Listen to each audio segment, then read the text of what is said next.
Hi everyone, I'm Jemaku Brimstone. Welcome to the top 5 worst records of 2024. I usually make videos about the things I love, but the YouTube algorithm and society in general prefer when you tag something down than up, so 5 records that were the most disappointing for me. This list is about bands that I admire, that I love some of their records. This is that kind of video, so you're not going to see me here hating on stuff that I don't care about, I actually do. Without further ado, let's begin. Sum 41 is one of my favorite pop punk bands, so when I've heard back in 2023 that they were ending their careers by releasing a double record called Heaven and Hell, and one side would be filled with pop punk songs and the other one with heavy metal tracks, I was actually quite stoked. I even thought that maybe they would reunite with their original drummer Steve for this release. Sadly, it did not happen, and when the album came out last year, it was actually awful. I feel like the main reason for that is that the vocalist Derek Whibley,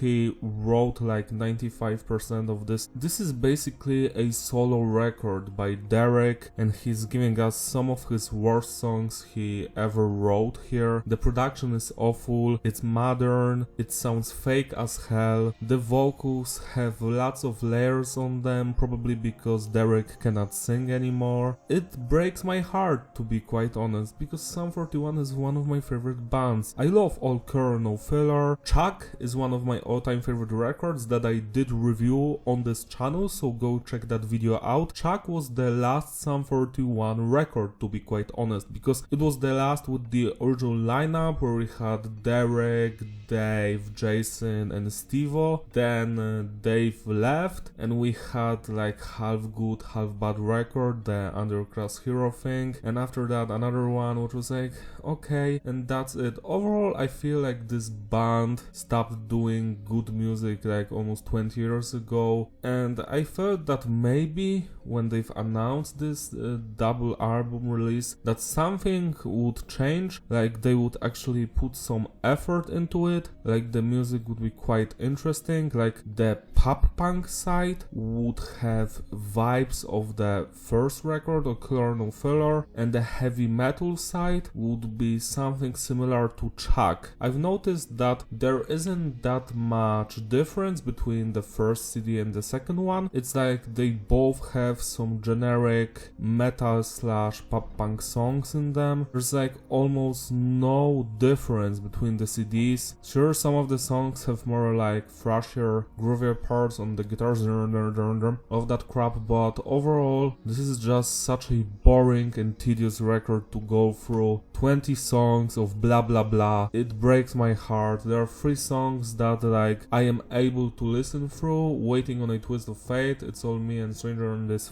Times, but that's just it. Everything else, I don't remember it, I don't care for it, and it's just sad to me. Like, I feel like Sum 41 fans deserved better. They deserved a tour by the band with all of the original members present. So Steve-O should be there, they should play songs just from the first 3 records and the first EP. No one cares about those new songs. I know that I'm saying some mean stuff right now, but it's just the truth. Number 4 on our list is Left to Suffer, Leap of Death. Left to Suffer is a band I found back in 2020. It was one of their singles, I think it was the song called Love, which had that very cool breakdown.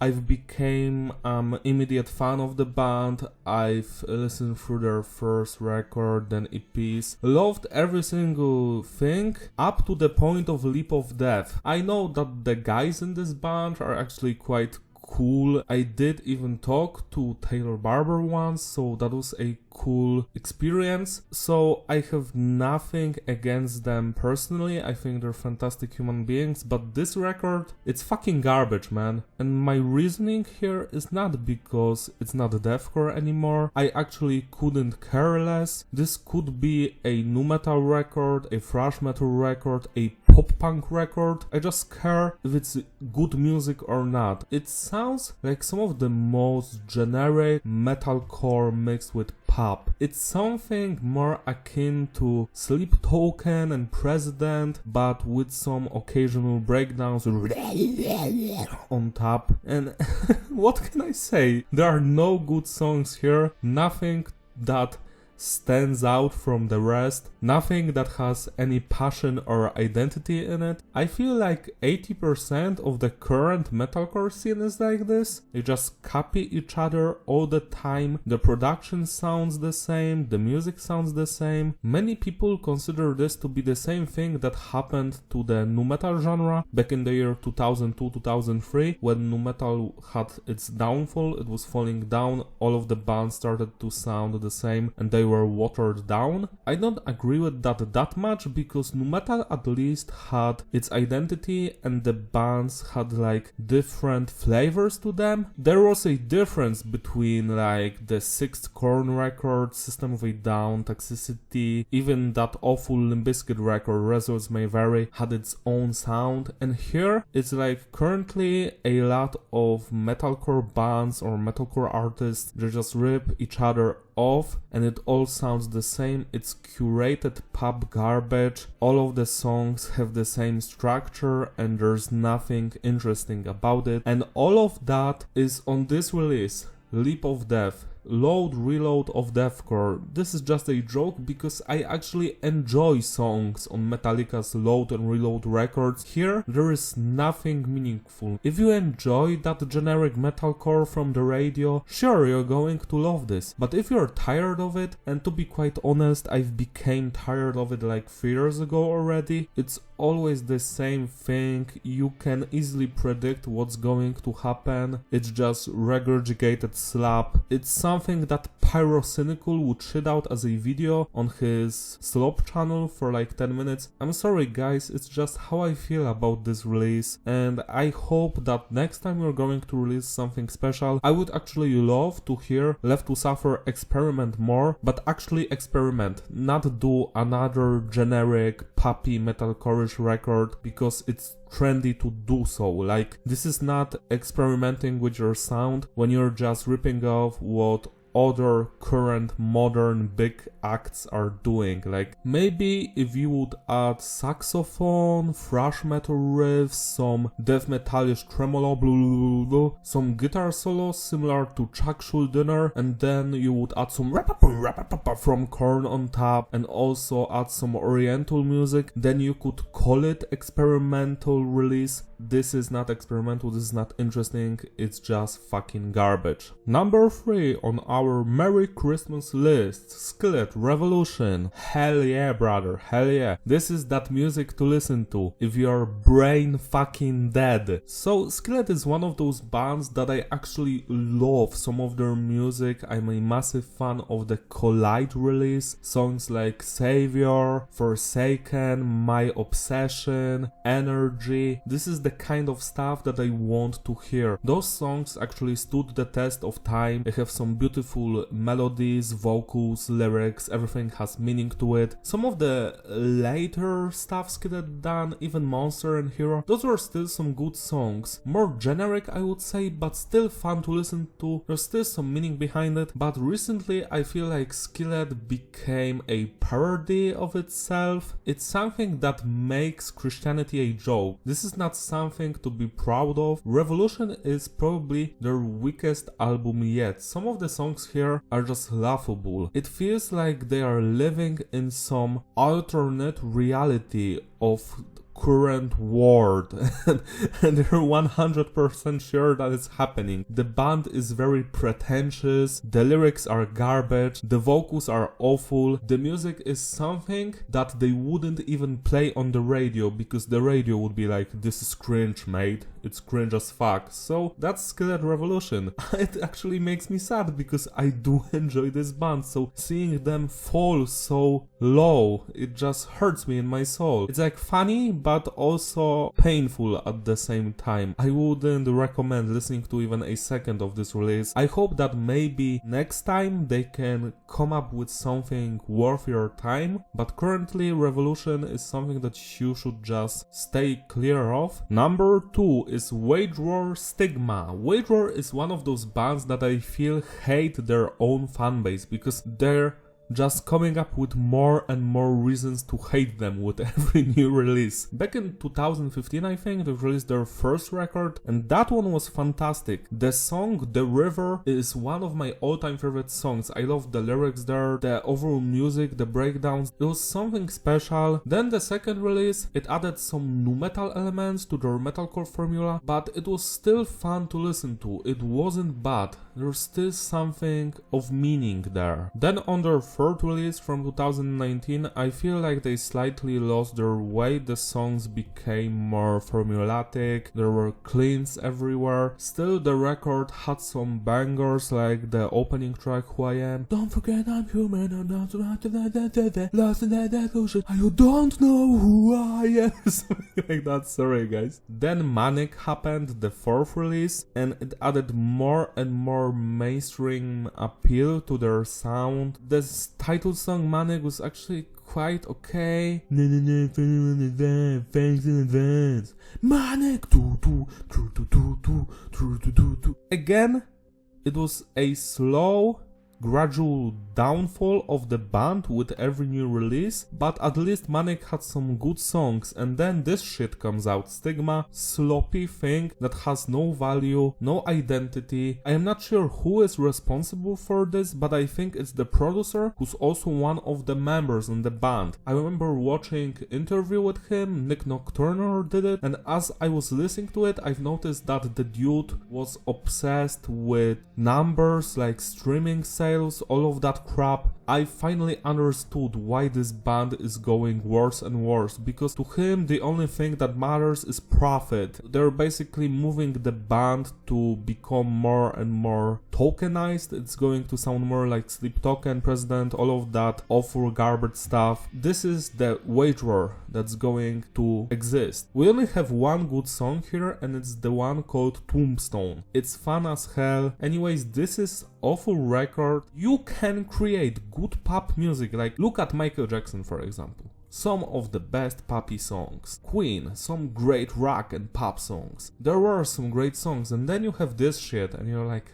what the hell is going on here? I actually cannot wait for another Wage War album. I have no clue what they're going to rip off next. Add more Sleep Token stuff, more Bring Me the Horizon, more pop, more country, maybe do some guest features, get Andrew Tate on it, plus the vocalist of Skillet, the vocalist of Bad Wolves, why not? Give us some more great Spotify core, Octane core garbage that is going to make me get a diarrhea, because this is literally diarrhea music, like you can see someone puking on the cover art from listening to this shit. And the number one of the worst records of 2024 goes to Pestilence, Levels of Perception. Congratulations! We finally have a death metal release that is worse than 6 Feet Under's Nightmare of the Decomposed. Actually, I do enjoy 6 Feet Under as a band. They had some bangers like the Undead and Unborn albums. Graveyard Classics Volume 1 was fantastic. Pestilence, on the other hand, they have respect of lots of people because they've released some of the best tech death records like Spheres, for example, Testimony. I did enjoy all of that stuff. So it was so weird that when Pestilence came back in like 2006, I think, and released their comeback record in 2009, it sounded slightly different. I might be wrong, so you can argue with me in the comment section, but I felt that when Pestilence came back, musically they were slightly influenced by the first 6 Korn records, because there were lots of riffs on those 2009 and 2011 Pestilence albums that had those riffs from the first Korn records on them, like the Doctrine record had that. Either way, I was actually content with that stuff. It was good music. It wasn't as good as Spheres, but it was still fun to listen to. Then we got the 2014 record, which was fine. Then the next one and the next one, and it felt like Pestilence would never release something below standards of their fans, because every record had some great songs. They did not release anything below good. So when they've announced the Levels of Perception, which is a re-recording of their biggest hits, I was actually intrigued, because what would they make? Like, they would play some of their old school music but with modern production on 7 and 8 string guitars. I was actually stoked to hear that. On the other hand, we just got massive controversies. The first one was the AI cover art, which did look like shit, but the biggest problem for people was that Pestilence used it, because Pestilence is a force to be reckoned with. It's a band that's been releasing music since like 86, I think, so they almost have 40 years of touring, writing music, so it would be cool for them to actually use some artists to create their cover arts. Like, for me, I don't see a reason to hate on new music projects and new artists who use AI for their cover arts if they actually haven't made any good money from their work. For example, I did use AI for some of my cover arts in the past, because I make no money from my music. Like, this year I probably made around $10, and to commission a cover art you need more, sometimes even $1,000. So do you see the problem here? Pestilence, on the other hand, is not some musician in their basement that is unrecognizable, who nobody knows. Pestilence is a band that everyone heard in the death metal genre, so for them to use AI for the cover art was a massive L take. So they've changed the cover art for the one you're seeing here, which is okay. It's fine, I have nothing against it. This is not the problem with this release. The biggest problem with this release is the fact that it fucking exists, because the production on this record is a travesty. If you think 6 Feet Under Nightmare of the Decomposed sounded like shit, wait till you're going to listen to this crap. What the fuck is this? My original solo records have better production than this, and I use free plugins in Reaper to make my guitars sound heavier, the bass sound, I program the drums, I do all of that stuff, and I can do a better work for free. So how is this possible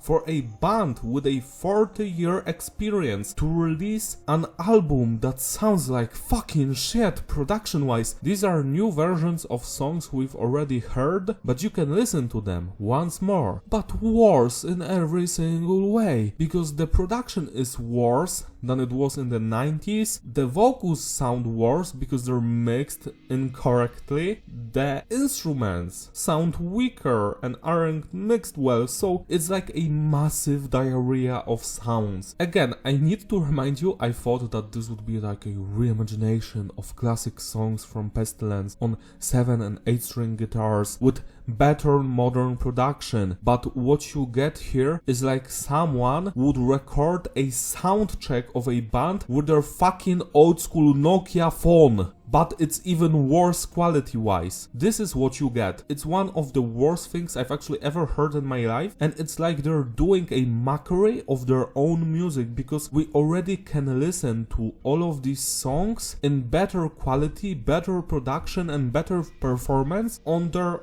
original records. And the other reason here, which I find is laughable, this is supposed to be a compilation of their best work, and some of the re-recordings here are from 2014 and 2018, I think. Why are you re-recording your last records here? To make them sound worse? My brain cannot compute this nonsense.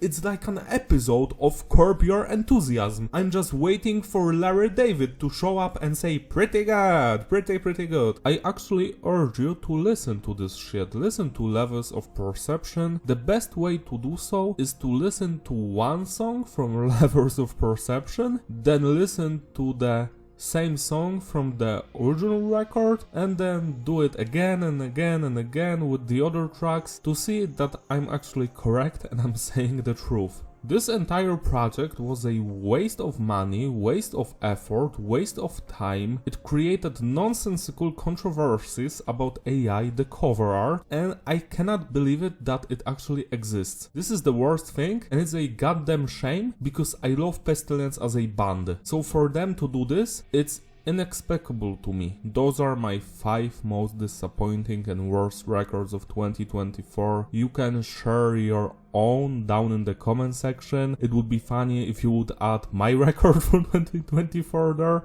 the Darkest Timeline, which you can hear on my Bandcamp page. It's like a instrumental death metal / new grindcore record, which is fun. I would give it like 7 out of 10 because I'm my biggest critic, but it's still better than this shit. It's better than Levels of Perception, trust me. So that's all from me. Thank you for watching. Don't forget to like and subscribe. Follow me on my Instagram, link in the description. Shout out to all of my Patreon supporters who gracefully sponsor these videos. You're all truly wonderful. Thanks to you I can make videos like this one. You can join them if you want. I will see you next time. Bye!